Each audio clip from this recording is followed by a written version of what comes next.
voy a leer un libro. Es un podcast dedicado a los amantes de las buenas historias de la literatura. Tan solo siéntate y escucha, porque te voy a leer un libro.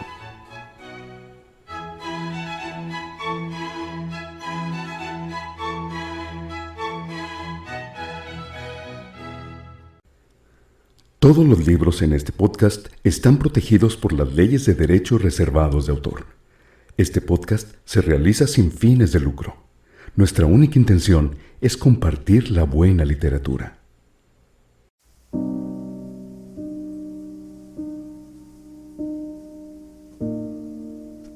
El gato negro, de Edgar Allan Poe.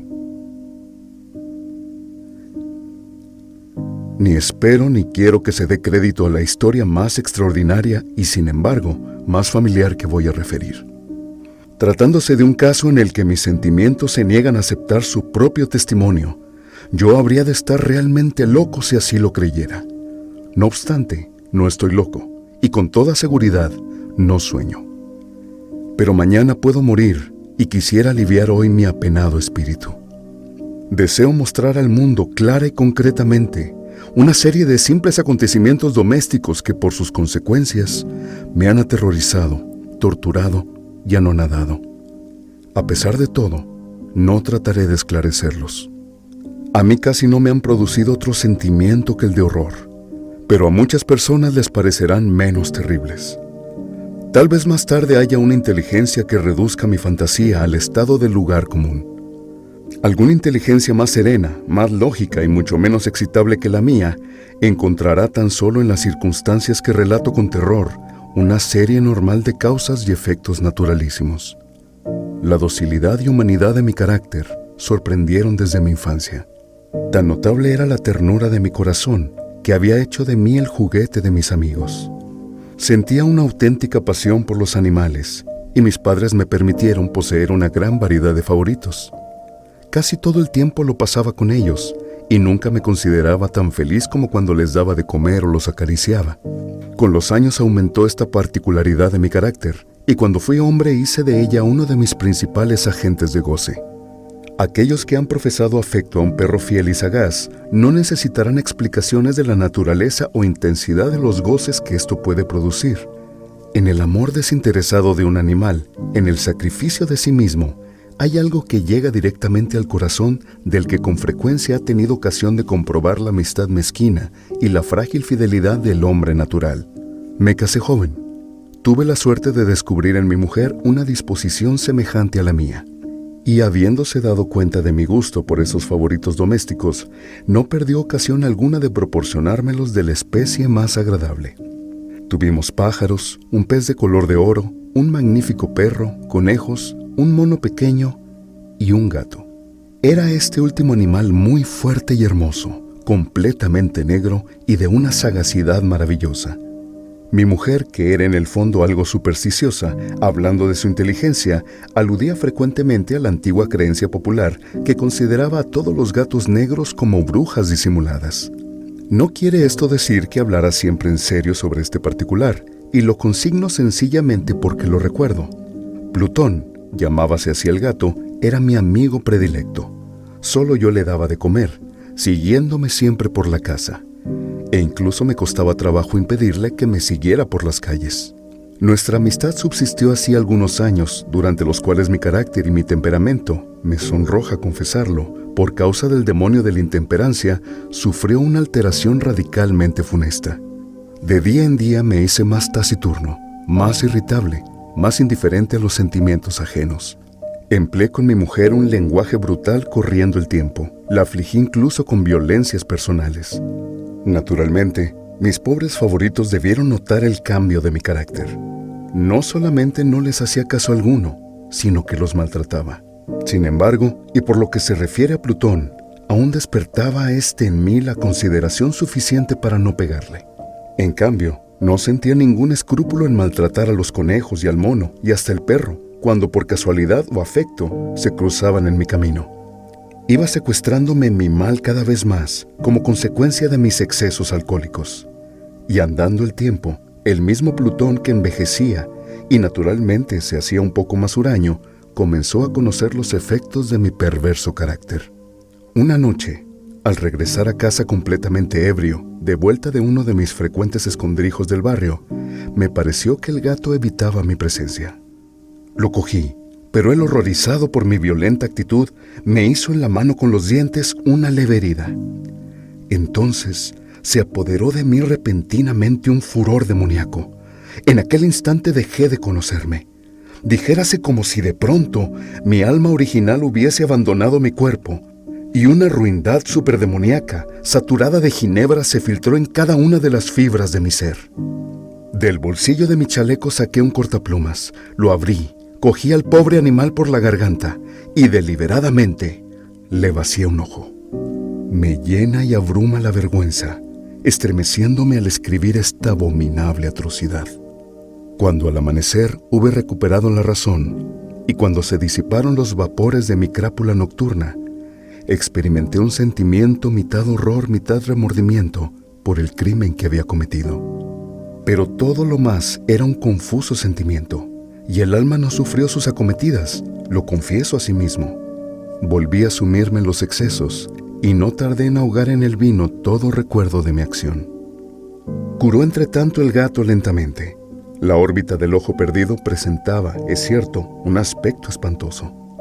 Pero después, con el tiempo, no pareció que se daba cuenta de ello. Según su costumbre, iba y venía por la casa, pero, como debí suponerlo, en cuanto veía que me aproximaba a él, huía aterrorizado. Me quedaba aún lo bastante de mi antiguo corazón para que me afligiera aquella manifiesta antipatía en un ser que tanto me había amado anteriormente. Pero este sentimiento no tardó en ser desalojado por la irritación. Como para mi caída final e irrevocable, brotó entonces el espíritu de perversidad, espíritu del que la filosofía no se cuida ni poco ni mucho. No obstante, tan seguro como que existe mi alma, creo que la perversidad es uno de los primitivos impulsos del corazón humano. Una de esas indivisibles primeras facultades o sentimientos que dirigen el carácter del hombre. ¿Quién no se ha sorprendido muchas veces cometiendo una acción necia o vil, por la única razón de que sabía que no debía cometerla? ¿No tenemos una constante inclinación, pese a lo excelente de nuestro juicio, a violar lo que es la ley, simplemente porque comprendemos que es la ley? Digo que este espíritu de perversidad hubo de producir mi ruina completa. El vivo e insondable deseo del alma de atormentarse a sí misma, de violentar su propia naturaleza, de hacer el mal por amor al mal, me impulsaba a continuar y últimamente a llevar a prolongar el suplicio que había infligido al inofensivo animal. Una mañana, a sangre fría, ceñí un nudo corredizo en torno a su cuello y lo ahorqué de la rama de un árbol. Lo ahorqué con mis ojos llenos de lágrimas, con el corazón desbordante del más amargo remordimiento. Lo ahorqué porque sabía que él me había amado y porque reconocía que no me había dado motivo alguno para encolerizarme con él. Lo ahorqué porque sabía que al hacerlo cometía un pecado mortal que comprometía a mi alma inmortal, hasta el punto de colocarla, si esto fuera posible, lejos incluso de la misericordia infinita del muy severo y misericordioso Dios. En la noche siguiente al día en que fue cometida acción tan cruel, me despertó del sueño el grito de fuego. Ardían las cortinas de mi lecho. La casa era una gran hoguera. Mi mujer, un criado y yo logramos escapar, no sin vencer grandes dificultades del incendio. La destrucción fue total. Quedé arruinado y me entregué desde entonces a la desesperación. No intento establecer relación alguna entre causa y efecto con respecto a la atrocidad y el desastre. Estoy por encima de tal debilidad, pero me limito a dar cuenta de una cadena de hechos y no quiero omitir el menor eslabón. Visité las ruinas el día siguiente al del incendio. Excepto una, todas las paredes se habían derrumbado. Esta sola excepción la constituía un delgado tabique interior, situado casi en la mitad de la casa, contra el que se apoyaba la cabecera de mi lecho. Ahí la fábrica había resistido en gran parte a la acción del fuego, hecho que atribuye a haber sido renovada recientemente. En torno a aquella pared se congregaba la multitud, y numerosas personas examinaban una parte del muro con viva atención. Excitaron mi curiosidad las palabras extraño, singular y otras expresiones parecidas. Me acerqué y vi, modo de un bajo relieve esculpido sobre la blanca superficie, la figura de un gigantesco gato. La imagen estaba copiada con una exactitud realmente maravillosa. Rodeaba el cuello del animal una cuerda. Apenas hube visto esta aparición, porque yo no podía considerar aquello más que como mi aparición. Mi asombro y mi terror fueron extraordinarios. Por fin vino en mi ayuda la reflexión. Recordaba que el gato había sido ahorcado en un jardín contiguo a la casa. A los gritos de alarma, el jardín fue invadido inmediatamente por la muchedumbre y el animal debió ser descolgado por alguien del árbol y arrojado a mi cuarto por la ventana abierta. Indudablemente se hizo esto con el propósito de despertarme. El derrumbamiento de las restantes paredes habían comprimido a la víctima de mi crueldad en el yeso recientemente extendido. La cal del muro, en combinación con las llamas y el amoníaco del cadáver, produjo la imagen tal como yo la veía. Aunque prontamente satisfice así a mi razón, ya que no por completo mi conciencia, no dejó, sin embargo, de grabar en mi imaginación una huella profunda el sorprendente caso que acabo de dar cuenta. Durante algunos meses no pude liberarme del fantasma del gato, y en todo este tiempo nació en mi alma una especie de sentimiento que se parecía, aunque no lo era, al remordimiento. Llegué incluso a lamentar la pérdida del animal y a buscar en torno mío, en los miserables tugurios que a la sazón frecuentaba, otro favorito de la misma especie y de facciones parecidas que pudiera sustituirle. Una noche, hallándome medio aturdido en un bodegón infame, atrajo repentinamente mi atención un objeto negro que yacía en lo alto de uno de los inmensos barriles de ginebra o ron que componían el mobiliario más importante de la sala. Hacía ya algunos momentos que miraba a lo alto del tonel y me sorprendió no haber advertido el objeto colocado encima. Me acerqué a él y lo toqué. Era un gato negro, enorme, tan corpulento como Plutón, al que se parecía en todo menos en un pormenor. Plutón no tenía un solo pelo blanco en todo el cuerpo, pero este tenía una señal ancha y blanca, aunque de forma indefinida, que le cubría casi toda la región del pecho. Apenas puse en él mi mano, se levantó repentinamente, ronroneando con fuerza, se restregó contra mi mano y pareció contento de mi atención. Era, pues, el animal que yo buscaba. Me apresuré a proponer al dueño su adquisición, pero éste no tuvo interés alguno por el animal. Ni le conocía ni le había visto hasta entonces. Continué acariciándole y cuando me disponía a regresar a mi casa, el animal se mostró dispuesto a seguirme. Se lo permití e inclinándome de cuando en cuando, caminamos hacia mi casa acariciándole. Cuando llegó a ella se encontró como si fuera la suya y se convirtió rápidamente en el mejor amigo de mi mujer. Por mi parte, no tardó en surgir en mí una antipatía hacia él. Era pues precisamente lo contrario de lo que yo había esperado. No sé cómo ni por qué sucedió esto, pero su evidente ternura me enojaba y casi me fatigaba. Poco a poco, estos sentimientos de disgusto y fastidio fueron aumentando hasta convertirse en la amargura del odio. Yo evitaba su presencia. Una especie de vergüenza mezclada al recuerdo de mi primera crueldad me impidieron que lo maltratara. Durante algunas semanas me abstuve de pegarle o de tratarle con violencia, pero gradual e insensiblemente llegué a sentir por él un horror indecible y a eludir en silencio, como si huyera de la peste, su odiosa presencia. Lo que despertó enseguida mi odio por el animal fue el descubrimiento que hice a la mañana del siguiente día de haberlo llevado a casa. Como Plutón, también él había sido privado de uno de sus ojos.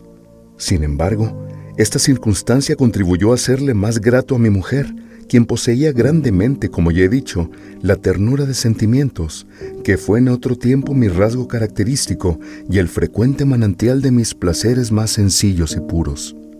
No obstante, el cariño que el gato me demostraba parecía crecer en razón directa de mi odio hacia él.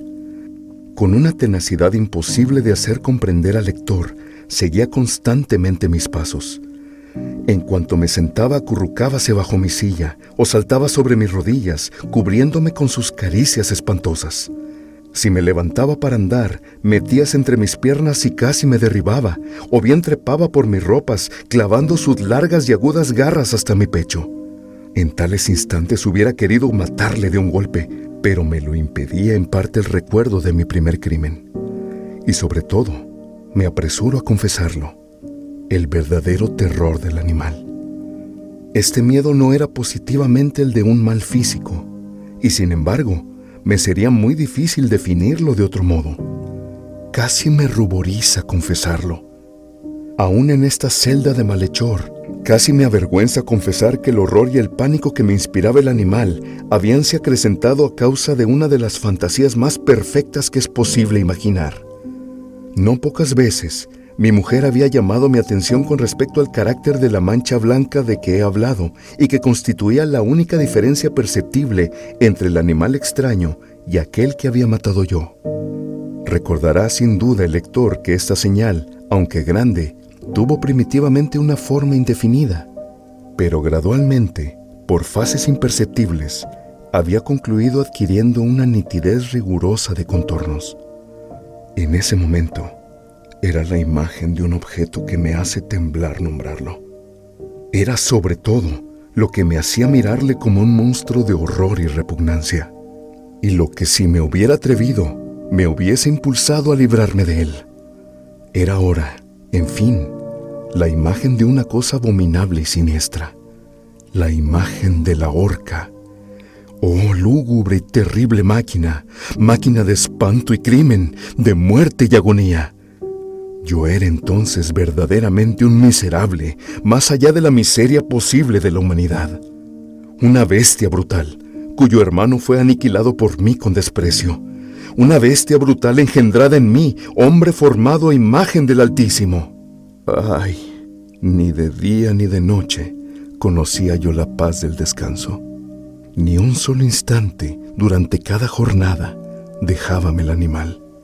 Y de noche, a cada momento, cuando salía de mis sueños llenos de indefinible angustia, era solo para sentir el aliento tibio de aquel sobre mi rostro y su enorme peso, encarnación de una pesadilla que yo no podía separar de mí, parecía eternamente gravitar sobre mi corazón. Bajo tales tormentos sucumbió lo poco que había de bueno en mí. Infames pensamientos convirtiéronse en mis íntimos. Los más sombríos, los más infames de todos los pensamientos, eran acariciados por mi mente. La tristeza de mi humor de costumbre se acrecentó hasta hacerme aborrecer a todas las cosas y a la humanidad entera. Mi mujer, sin embargo, no se quejaba nunca. Ay, era siempre mi paño de lágrimas. La más paciente víctima de las repentinas, frecuentes e indomables expansiones de una furia a la que ciegamente me abandoné desde entonces. Para un quehacer doméstico, me acompañó un día al sótano de un viejo edificio en el que nos obligara a vivir nuestra pobreza. Por los finos peldaños de la escalera me seguía el gato y haciéndome hecho tropezar me exasperó hasta la locura. Apoderándome de un hacha y olvidando en mi furor el espanto pueril que había detenido hasta entonces mi mano, dirigí un golpe al animal. Hubiera sido mortal si le hubiera alcanzado como quería, pero la mano de mi mujer detuvo el golpe. Una rabia más que diabólica me produjo esta intervención. Liberé mi brazo del obstáculo que lo detenía y le hundí a ella el hacha en el cráneo. Mi mujer cayó muerta instantáneamente, sin exhalar siquiera un gemido. Realizado el horrible asesinato, inmediata y resueltamente, procuré esconder el cuerpo. Me di cuenta de que no podía hacerlo desaparecer de la casa, ni de día ni de noche, sin correr el riesgo de que se enteraran los vecinos. Asaltaron mi mente varios proyectos. Pensé por un instante en trocear el cadáver y arrojar al suelo los pedazos. Resolví después cavar una fosa en el piso de la cueva. Luego pensé arrojarlo al pozo del jardín. Cambié de idea y decidí embalarlo en un cajón como una mercancía y encargar a un mandadero que lo llevase de casa, facturándolo a cualquier parte. Pero por último, me detuve ante un proyecto que consideré el más factible. Me decidí a emparedarlo en el sótano, como se dice que hacían en la Edad Media los monjes con sus víctimas. La cueva parecía estar construida a propósito para semejante proyecto. Los muros no estaban levantados con el cuidado de costumbre, y no hacía mucho tiempo habían sido cubiertos en toda su extensión por una capa de yeso, al que la humedad no dejó endurecer. Había, por otra parte, un saliente en uno de los muros, producido por una chimenea artificial o especie de hogar que quedó luego tapado y dispuesto de la misma forma que el resto del sótano. No dudé que me sería fácil quitar los ladrillos de aquel sitio, colocar el cadáver y emparedarlo del mismo modo, de forma que ninguna mirada pudiese descubrir nada sospechoso. No me engañé en mis cálculos, y ayudado por una palanca, separé sin gran dificultad los ladrillos. Habiendo luego aplicado cuidadosamente el cuerpo contra la pared interior, lo sostuve en esta postura hasta poder restablecer sin gran esfuerzo toda la fábrica a su estado primitivo. Con todas las precauciones imaginables, me procuré una argamasa de cal y arena. Preparé una capa que no podía distinguirse de la primitiva y cubrí escrupulosamente con ella el nuevo tabique. Cuando terminé, vi que todo había resultado perfecto. La pared no presentaba la más leve señal de arreglo. Con el mayor cuidado, barrí el suelo y recogí los escombros. Miré triunfalmente en torno mío y me dije, por lo menos, aquí, mi trabajo no ha sido infructuoso. Mi primera idea, entonces, fue buscar al animal que había sido el causante de tan tremenda desgracia, porque al fin había resuelto matarlo. Si en aquel momento hubiera podido encontrarle, nada hubiese evitado su destino. Pero parecía que el animal, ante la violencia de mi cólera, había alarmado y procuraba no presentarse ante mí, desafiando desde sus refugios mi mal humor. Imposible describir o imaginar la intensa, la apacible sensación de alivio que trajo a mi corazón la ausencia de la detestada criatura. En toda la noche no se presentó, y esta fue la primera que gocé desde su entrada en la casa. Dormí a pesar de todo tranquila y profundamente. Sí, dormí con el peso de aquel asesinato en mi alma. Transcurrieron el segundo y el tercer día. Mi verdugo no vino, sin embargo. Como un hombre libre, respiré una vez más. En su terror, el monstruo había abandonado para siempre aquellos lugares. Ya no volvería a verle nunca. Mi dicha era infinita. Me inquietaba muy poco la criminalidad de mi tenebrosa acción. Incoóse una especie de sumario que apuró poco las averiguaciones. También se dispuso un reconocimiento, pero naturalmente nada podía descubrirse. Yo daba por asegurada mi felicidad futura. Al cuarto día, después de haberse cometido el asesinato, se presentó inopinadamente en mi casa un grupo de agentes de policía y procedió de nuevo a una rigurosa investigación del local. Sin embargo, confiado en lo impenetrable del escondite, no experimenté ninguna turbación. Los agentes quisieron que les acompañase en sus pesquisas. Fue explorado hasta el último rincón. Por tercera o cuarta vez bajaron por último a la cueva. No me alteré en lo más mínimo. Como el de un hombre que reposa en la inocencia, mi corazón latía pacíficamente. Recorrí el sótano de punta a punta, crucé los brazos sobre el pecho y me pasé indiferente de un lado a otro. Plenamente satisfecha, la policía se disponía a abandonar la casa. Era demasiado intenso el júbilo de mi corazón para que pudiera reprimirlo. Sentía la viva necesidad de decir una palabra tan solo, a modo de triunfo, y hacer doblemente evidente su convicción con respecto a mi inocencia. Señores, dije por último, y cuando los agentes subían la escalera, es para mí una gran satisfacción haber desvanecido sus sospechas. Deseo a todos ustedes una buena salud y un poco más de cortesía. Dicho sea de paso, señores, tienen ustedes aquí una casa muy bien construida. Apenas sabía lo que hablaba, en mi furioso deseo de decir algo con aire deliberado. Puedo asegurar que esta es una casa excelentemente construida. Estos muros están construidos con una gran solidez. Entonces, por una fanfarronada frenética, golpeé con fuerza, con un bastón que tenía en la mano en ese momento, precisamente sobre la pared del tabique tras el cual yacía la esposa de mi corazón. Que por lo menos Dios me proteja y me libre de las garras del archidemonio. Apenas húbose hundido en el silencio el eco de mis golpes, me respondió una voz desde el fondo de la tumba. Era primero una queja, velada y entrecortada como el sollozo de un niño. Después, enseguida, se convirtió en un grito prolongado, sonoro y continuo, infrahumano. Un alarido, un aullido mitad horror, mitad triunfo, como solamente puede brotar del infierno. Fue una horrible armonía que surgiera al unísono de las gargantas de los condenados en sus torturas y de los demonios que gozaban en la condenación. Sería una locura expresaros mis pensamientos. Me sentí desfallecer y tambaleando me caí contra la pared opuesta. Durante un instante detuviéronse en los escalones los agentes. La sorpresa y el pavor los había dejado atónitos. Un momento después, 12 brazos robustos atacaron la pared. Esta cayó a tierra de un golpe. El cadáver, muy desfigurado ya y cubierto de sangre coagulada, apareció rígido ante los ojos de los circunstantes. Sobre su cabeza, con las rojas fauces dilatadas y llameando el único ojo, se posaba el odioso animal cuya astucia me llevó al asesinato y cuya reveladora voz me entregaba al verdugo. Yo había emparedado al monstruo en la tumba.